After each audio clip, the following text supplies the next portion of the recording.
નમસ્કાર, મનોમંથન ન્યૂઝમાં આપનું સ્વાગત છે।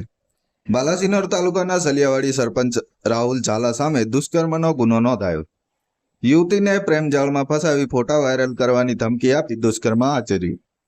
બાલાસિનોર તાલુકામાં સરપંચના પદને લજવે તેવું કૃત્ય આચરનાર સલિયાવાડી ગ્રામ પંચાયતના સરપંચ રાહુલ ઝાલા સામે યુવતી મરજી વિરુદ્ધ દુષ્કર્મ આચરતા બાલાસિનોર ટાઉન પોલીસ મથકે ગુનો નોંધી વધુ તપાસ હાથ ધરી છે।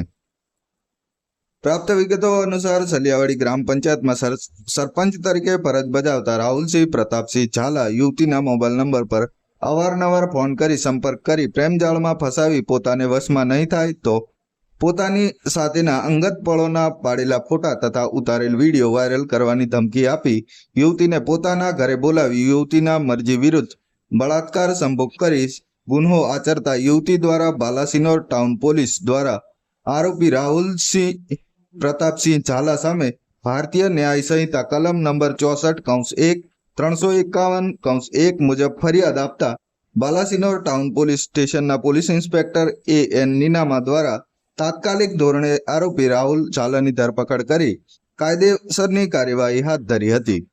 અત્રે ઉલ્લેખનીય છે કે બાલાસિનોર તાલુકાના સલિયાવાડી ગ્રામ પંચાયતના સરપંચ રાહુલ ઝાલા દ્વારા બળાત્કાર જેવા ગંભીર ગુનો આચરતા રાજકીય આગેવાનો સહિત સરપંચ એસોસિએશન સહિત સમગ્ર તાલુકામાં ભારે ચર્ચાનો વિષય બન્યો હતો।